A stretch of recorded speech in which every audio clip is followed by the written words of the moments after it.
네, 오늘은 제가 에베네셀의 하나님이라고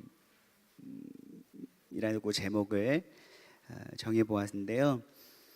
사실 그때그때 사건들을 생각하면 되게 힘들고 어려웠던 기억들밖에 없는 것 같아요.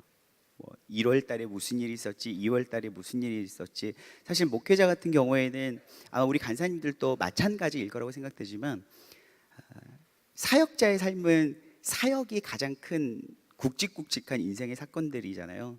또 저희 교회 같이 사역이 많은 교회 같은 경우에는 매 달마다 사역들이 있어요. 매 달마다. 그렇다 보니까 저 같은 경우도 1월 달 다른 사건들보다는요 사역들이 생각나요. 1월 달 뭐 있었지, 2월 달 뭐 있었지, 경건훈련과 캠퍼스 전도대전, 캠퍼스 단기 선교 있었고, 뭐 3월 달 뭐 있었지, 4월 달 뭐 있었지, 계속 이렇게 생각이 나더라고요. 그렇게 생각하다 보니까 힘들고 좀 어렵고 막 버겁고 이렇게 치열했던 기억들밖에 없어요. 그때 생각하다 보니까. 그런데 말씀을 준비하면서 한 해를 다시 한번 점검을 해보았어요. 그랬더니 다 감사인 거 있죠. 다. 어떻게 그렇게 잘 사역들을 마무리하고, 또한 이 사역들을 잘 거쳐서 어떻게 12월 오늘 이 마지막 주일까지 왔을까? 사실 제 힘으로는 하나도 한 것이 없고, 아마 우리 간사님들의 힘으로도 한 것이 없어요. 죄송해요. 굉장히 열심히 하셨음에도 불구하고. 또 여러분들도 동일한 고백하실지 않겠어요? 내 힘으로 한 게 없다라는 고백이 될 것 같아요. 아마 우리 르네상스도 축복하긴 했지만 여러분들의 힘으로 1년 동안을 살아왔다라고 아마 고백되지 않을걸요. 아마 분명히 힘들고 어려웠던 일들이 이상하게 어떻게 버텨지게 하나님께서 은혜를 주셨고, 버틸 수 있는 은혜를 주셨고, 또 이 시간은 감사하고 은혜임을 고백할 수 있도록 또 은혜를 주셨더라고요. 모든 일들이 하나님의 참 은혜예요. 그렇죠? 참 은혜고 감사하더라고요. 그러면서 고백했던 하나님이 에베네셀의 하나님이셨어요. 하나님, 오늘 이 시간까지 여기까지 인도해 주신 하나님 정말 감사합니다 라는 생각이 들었습니다. 사실 우리는 장소적인 이동도 했잖아요. 임동에서 수안동으로 이동까지 했는데, 그럼에도 불구하고 참 이 많은 청년들이 임동에서보다 더 사실 저희가 약간 부응했어요. 이렇게 많은 청년들이 이곳까지 예배를 찾아서 하나님을 찾아서 올 수 있는 것 또한 너무나 은혜더라고요. 너무 감사하고, 정말 그걸 생각하면 막 가슴이 지금도 막 벅차요. 그걸 생각하면 너무너무 벅차요. 너무 감사합니다. 그리고 이 일들을 가능케 하신 하나님께 너무 감사하고, 그 하나님께서 주신 각자의 감동에 반응하고 응답해 주신 여러분들께 너무너무 감사하더라고요. 오늘 이스라엘 백성들도 에베네셀의 하나님을 고백합니다. 그런데 우리하고는 조금 다른 상황이었던 것 같아요. 무슨 사역의 하나하나의 크고 작은 사역들을 감당하면서 하나님 제 힘으로 할 수 없었는데 하나님께서 이 모든 일들을 감당하게 하셨습니다. 감사합니다. 여기까지 인도하신 하나님, 에베네셀의 하나님 감사합니다 라고 고백했던 어떤 사건들이 아니라 조금 다른 사건이에요. 이 당시 이스라엘과 가장 적대적인 관계를 맺고 있는 민족이 있었습니다. 블레셋이었어요. 근데 이 블레셋과 수도 없이 전쟁을 치러왔거든요. 여러분, 우리가 잘 알고 있지만 마지막 사사가 누굽니까? 사무엘. 사무엘 전에 누가 또한 사역을 하고 있었죠? 엘리 제사장이 있었죠. 엘리 제사장이 통치하고 있을 때, 통치라는 말이 조금 부적합할 수도 있지만 그 당시에 사사는 약간 통치하는 개념도 있었습니다. 엘리 제사장이 있을 때예요, 이스라엘과 블레셋과의 이 적대적인 관계는 여전히 있었습니다. 그런데 전쟁 중에, 이 블레셋과 이스라엘의 전쟁 중에 법궤를 빼앗겨 버려요. 법궤를 빼앗겨 버리고, 그 순간을 어떻게 표현하냐면 이스라엘에서 하나님의 영광이 떠나버렸다라고 이야기합니다.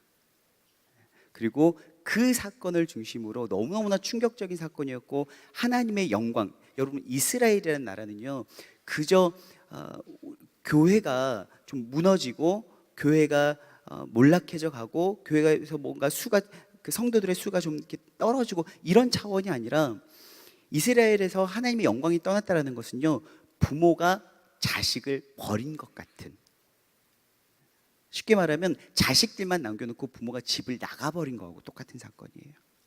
이스라엘 백성들은 하나님의 자녀들이잖아요. 연약하고 연약하기 때문에 하나님께서 이스라엘을 선택하셨고 친히 그들의 목자요 아비가 되셔서 그들을 인도해 가셨어요. 그런데 하나님께서 그들을 이제 떠나버리신 상태, 바로 이게 하나님의 영광이 이스라엘에서 떠난 상태예요. 그리고 나서 20년이 지난 상태가 바로 오늘입니다. 여전히 변한 건 없이 블레셋과 이스라엘은 적대적인 관계에 있었고 전쟁을 앞두고 있었습니다. 그런데 오늘 이스라엘에서는요 이제 엘리에서 20년 동안, 엘리가 다스릴 때에는 사무엘이라는 이 사사가 선지자가 굉장히 어린 아이였어요. 그런데 이 사무엘이 엘리와 함께 있을 때부터 20년이 지났고 이제는 탁월한 어떤 리더십을 갖춘 영적 지도자로 성장했습니다.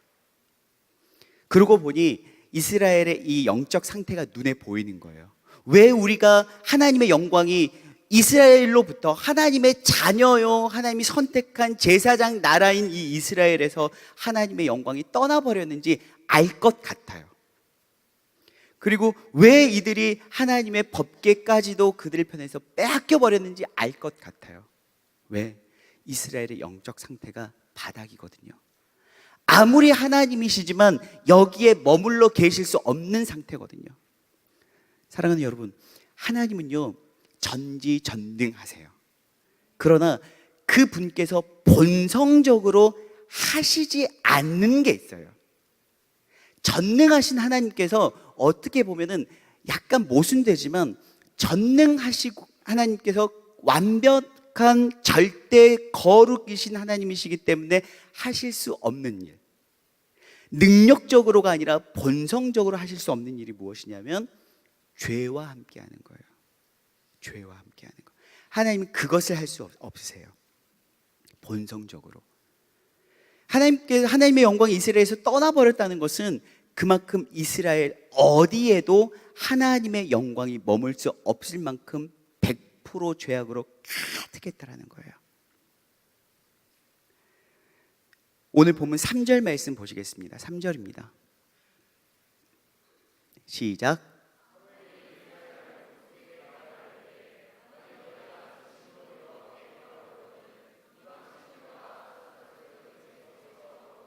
(4절이요) 네, 3절 계속이요.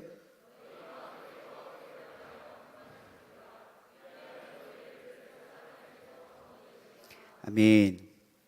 네, 이스라엘 백성들이 20년이 흐르는 기간 동안 하나님의 법궤를 빼앗겨 버리고 하나님의 영광이 떠나버린 상태에서 그들은 분명히 하나님이 계셨을 때와 계시지 않을 때, 하나님의 영광이 우리 가운데 충만하게 머무실 때와 떠나버렸을 때의 상태를 분명히 그 다름을 알 수 있었어요. 그래서 그런지 모르겠지만 오늘 그들은 하나님을 향한 마음이 여호와를 사모하게 되었습니다. 2절 보시면 괴가 기럇임에 들어간 날부터 20년 동안 오래 있었고 이스라엘 온 족속이 여호와를 사모하니라 라고 있어요. 사모하니라. 이 사모함이라는 것은요 하나님을 생각하는 거예요. 하나님을 갈망하는 거예요. 그래서 사무엘이 이스라엘의 이 영적 상태를 보았습니다. 무너질 수밖에 없었고 하나님의 영광이 떠날 수밖에 없는 상태였지만 그들이 이제는 하나님을 원하고 있다는 걸 알았어요. 그래서 그들에게 오늘 이렇게 이야기해요. 여호와께 돌아오려거든 너희들이 분명히 지금 하나님을 찾고 있긴 하지만 하나님이 필요한 건 알겠어. 그런데 돌아오려면 이방신들과 아스다롯을 너희 중에서 제거해야 돼. 첫 번째. 두 번째, 하나님께로 너희 마음을 향해. 세 번째, 그분만을 섬겨라고 이야기합니다. 이걸 바꾸어 말하면요 이스라엘 백성들의 영적 상태가 어떤 상태였냐면 이방신들과 아스다롯이 이스라엘 백성들 가운데 충만한 상태. 두 번째, 하나님께로 마음을 향하고 있는 것이 아니라 하나님께서 등 돌린 상태. 세 번째, 하나님만을 섬기는 것이 아니라 하나님과 더불어 우상들을 섬기고 있던 상태였다는 거예요. 사랑하는 여러분, 여러분들이라면 이 상태에 함께 계실 수 있겠습니까? 누군가가 여러분들을 사랑한다고 해요. 여러분들을 너무너무 사랑한다고 함에도 불구하고 그런데 나는 너만을 사랑하지 않고 더불어 사랑하는 사람이 있어 하면 여러분 함께 있을 수 있겠어요?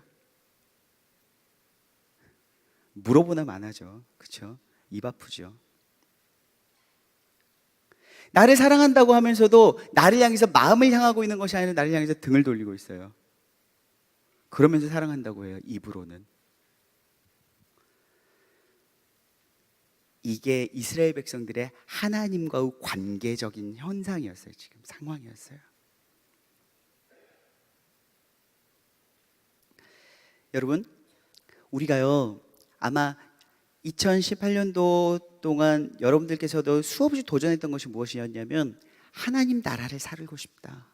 하나님 나라를 살고 싶다. 되게 말씀 많이 하셨을 거예요. 아마 내가 입으로 그런 기도 제목을 적지는 않았을지라도 나 하나님 나라를 살고 싶어. 하나님 나라를 살아내고 싶어라고 이야기를 했을 거예요. 그런데 우리는요 하나님 나라를 산다는 것이 하나님 나라가 도대체 무엇일까? 이론적으로는 알아요. 하나님이 통치하시는 세상, 하나님이 다스리시는 곳. 그리고 분명히 알아요. 하나님의 나라는 곧 하늘나라가 아니야라는 것도 알아요. 우리는 다 배웠기 때문에. 하나님의 나라와 하늘나라가 분명히 구별되는 건 알아요. 죽어서 가는 곳만이 하나님의 나라가 아니라는 것도 알아요. 예수님께서 이 땅에 오시면서 하나님 나라가 임했다라고 우리는 표현했다는 것도 알아요.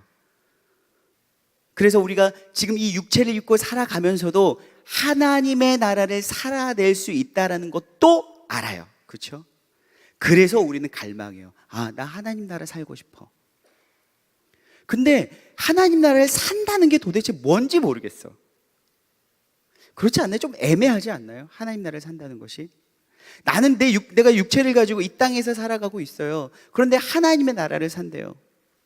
하나님께서 통치하시는 그 세상 가운데에서 살아가고 있어요. 난 교회도 다니고 하나님도 믿으니까. 그런데 육체를 입고 이 땅에서 살아가면서 하나님의 다스림을 받고 하나님의 나라를 사는 거, 도대체 그 둘 중에서 내가 무엇을 어떻게 살아가야 될지 너무너무 어려워요. 그래서 우리가 어려우니까 어거스틴이 말을 해줬어요. 여러분 참회록을 쓴 어거스틴 알죠? 어거스틴이 참회록뿐만이 아니라 하나님의 도성이라는 아주 유명한 책도 썼어요. 여러분 하나님의 도성이라는 책을 꼭 읽어보셨으면 좋겠어요. 되게 두껍긴 하지만 그 하나님의 도성을 보면 이렇게 나와요. 세상에는 두 가지의 나라가 존재해요. 세상의 나라와 하나님의 나라. 근데 그 세상의 나라와 하나님의 나라가 왜 생기게 되었냐면 두 가지의 사랑 때문에 생겼어요. 하나는 하나님을 향한 사랑, 두 번째는 자기 사랑. 자기를 사랑하는 것이 세상의 나라를 만들었고 하나님을 사랑하는 것이 하나님의 나라를 만들었다고 이야기를 하고 있어요. 여러분, 하나님을 사랑하면은요 하나님의 나라를 사는 거예요. 조금 쉬워지지 않았나요? 하나님을 사랑하면 하나님의 나라를 사는 거예요. 여러분, 우리가 세상을 사랑하지는 않아요. 사실 세상을 사랑하지는 않습니다. 우리는 어떤 우리의 모습들과 우리의 선택의 단면들을 보면서 세상을 사랑한다라는 표현을 쓰지만 사실 우리가 세상을 사랑하는 사람은 별로 없어요. 없다고 말할 수는 없겠지만 제가 알기에는 없어요. 사실 우리가요 예쁜 옷을 입고 예쁜 옷을 욕망하는 것, 그렇죠? 예쁜 옷을 욕망하고 어떤 좋은 것을 욕망하고 명품을 욕망하는 것도 그 명품 가방을 사랑해서가 아니에요. 예쁜 옷을 사랑해서가 아니에요. 그 예쁜 옷을 입은 나를 사랑하는 거죠. 명품백을 메고 있는 나를 사랑하는 거지 그걸 사랑해서 그걸 애정하지 않아요. 그렇기 때문에 세상을 사랑하는 것은 곧 자기 사랑이라고 이야기할 수 있어요. 사랑하는 여러분, 하나님의 나라를 살아간다는 것 쉬워져요. 하나님을 사랑하면 돼요. 그래서 하나님께서는 신명기를 통해서도 그렇게 말씀하셨어요. 온 마음과 뜻을 다하여 힘을 다하여 하나님을 사랑하라.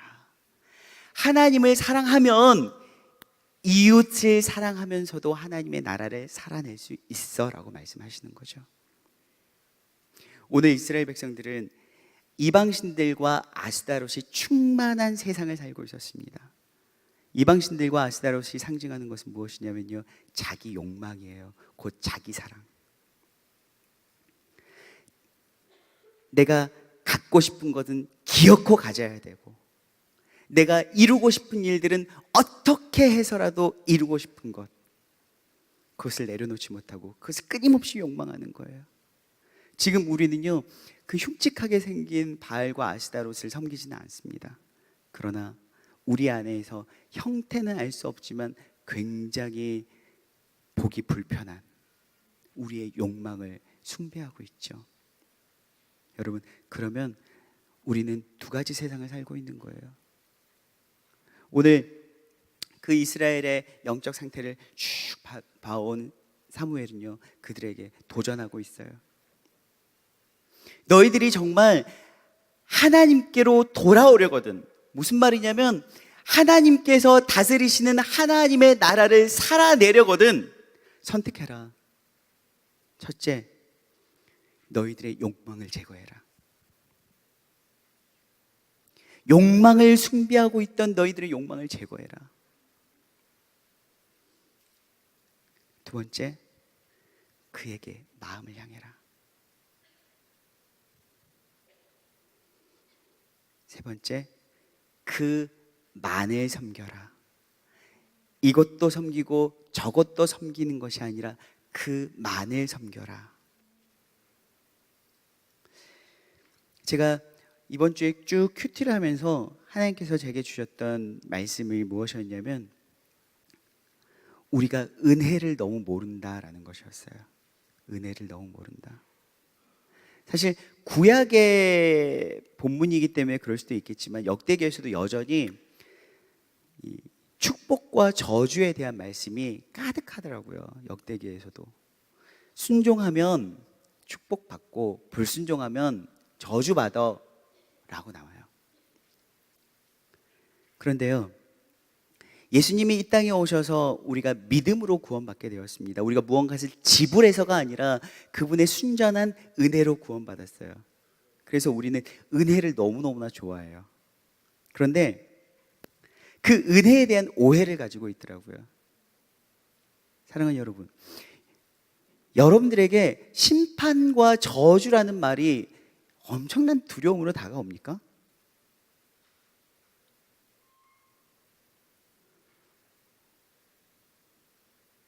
별로이지 않아요?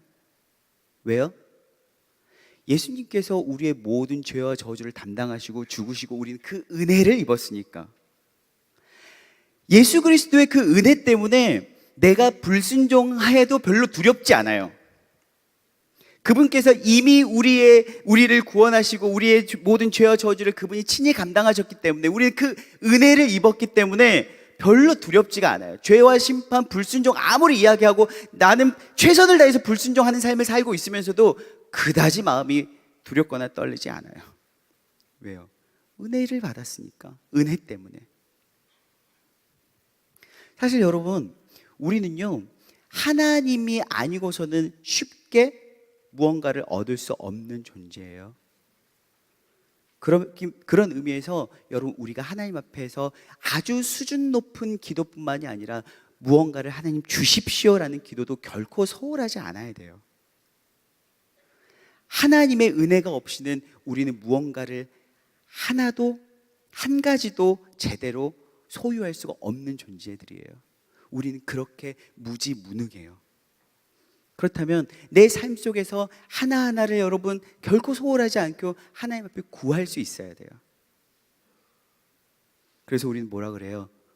좋은 일이 생기고 내가 정말 귀하게 얻고 싶은 것들을 얻었을 때 축복받았다라고 하잖아요. 그런데 이 축복도 별로 요즘은 가슴 떨리지 않아요. 왜요? 복 자체를 싫어해서는 아니에요. 그런데 참 많이 훈련받은 우리는 복에 대한 오해가 있어요. 뭔가 축복하면은 기복신앙이라고 또 이야기를 해요. 죄와 저주는 하나님의 은혜 때문에 무감각해지고, 축복은 기복신앙이라는 것 때문에 무감각해지고, 그래서 우리의 마음은 굳어져 버렸어요. 그래서 내가 교회를 다니면서 하나님을 예배하고 기도 좀 하면 그냥 그렇게 잘 살고 있는 것 같아요. 오늘 이것도 저것도 섬기고 있는 여러분들에게 사무엘 선지자는 이렇게 이야기하고 있어요. 여호와께 돌아오려거든 여호와만 섬기라. 섬기라. 2018년도가 다 가기 전에 우리 선택을 좀 해야 될 것 같아요. 우리가 잘 알지 않습니까? 내가 무엇을 더 사랑하며 살았는지, 이 사람이 나를 사랑하는지 저 사람을 사랑하는지 우리 너무 잘 알잖아요.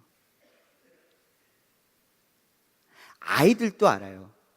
선생님이 저 아이를 사랑하는지 나를 사랑하는지 아이들도 알아요. 우리 유치원에 계시는 분들 잘 알죠? 선생님은 쟤만 사랑하는 것 같아요. 잘 알아요. 하나님도 아셔요. 당연히 아세요. 우리가 하나님을 사랑하는지, 하나님만 섬기는지, 하나님을 향하여 마음을 여는지 하나님은 너무너무나 잘 아세요. 이 마음 그대로 2019년도를 맞이하는 건 우리의 모든 계획과 포부 비전이 다시금 흐려지는 것과 똑같아요. 그래서 오늘 우리가 마음을 새롭게 했으면 좋겠어요. 새롭게 했으면 좋겠어요.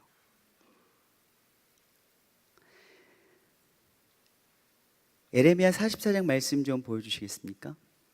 16절에서 18절 말씀. 시작.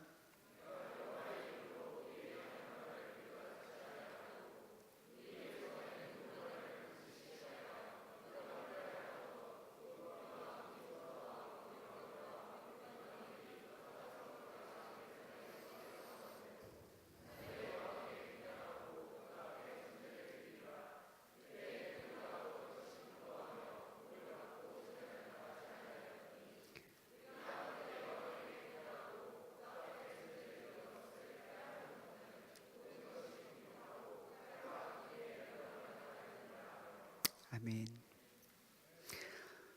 에레미야 44장 16절에서 18절 말씀 보면서 막 그냥 가슴이요 막 터질 것 같더라고요. 좋아서가 아니라 너무 속상해서.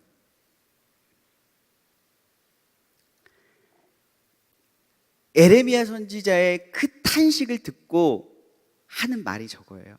이스라엘 백성들이. 내가 결코 네 말 안 들을 거라는 거예요. 결코 네 말을 듣지 않겠어. 잘 먹고 잘 살려면, 편안하게 살려면, 그래도 세상에서 한 자락 하고 살아가려면 살아가는 방법은 뻔해. 이렇게 살아야 되거든. 결코 듣지 않겠어라고 결단을 하고 있어요.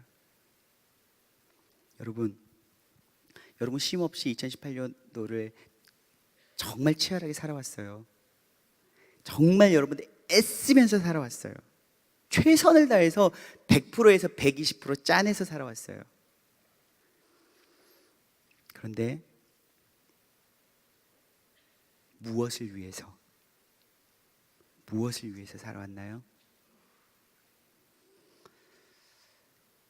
오늘 이 시간 우리가 좀 결단했으면 좋겠어요. 하나님만 섬기겠습니다. 하나님만 섬기겠습니다. 하나님도 섬기겠습니다가 아니라 하나님만을 섬기겠습니다. 여러분, 하나님만을 섬길 때 고백할 수 있는 게 있어요. 그게 뭐냐면 에베네셀의 하나님이에요.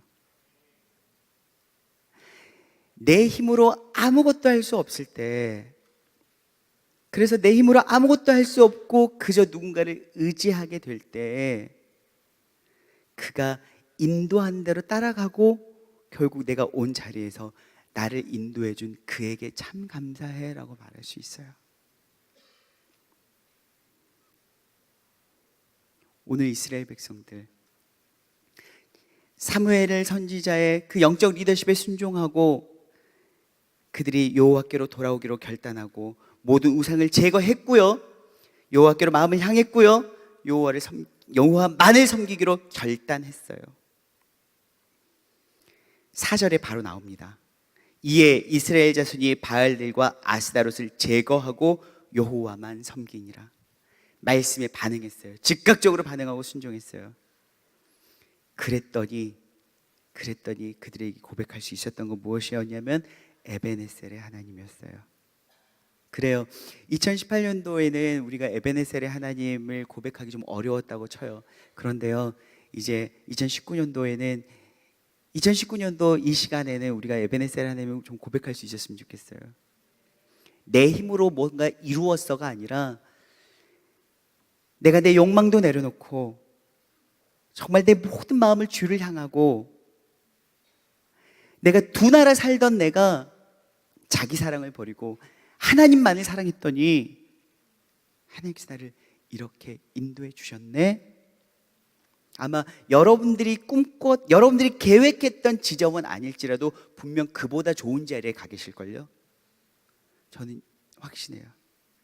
하나님께서, 에베네셀의 하나님께서, 누구보다도 여러분들을 사랑하시고 잘 아시는 하나님께서 가장 좋은 곳으로 여러분들에게 주실 걸 믿습니다. 오늘 이 시간 함께 찬양할까요?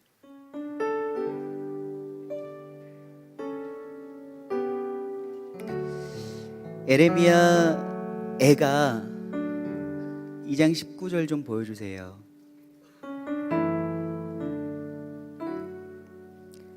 에레미야 애가 2장 19절입니다. 한번 읽어볼까요? 시작.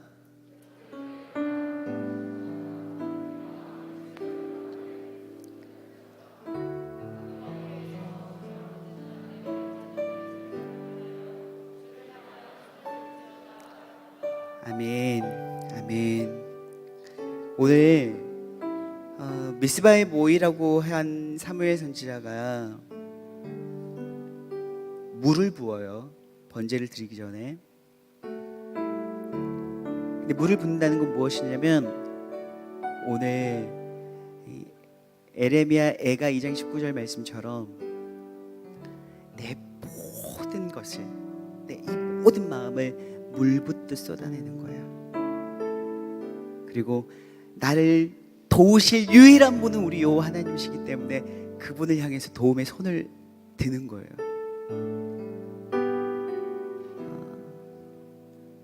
오늘 그 하나님을 향해서 우리가 손을 좀 내밀었으면 좋겠어요. 지금까지는 약간 하나님 잠깐만요, 제가 정말 도움이 필요할 때 도움을 요청할게요. 아직은 내 힘으로 좀 할 수 있을 것 같아요.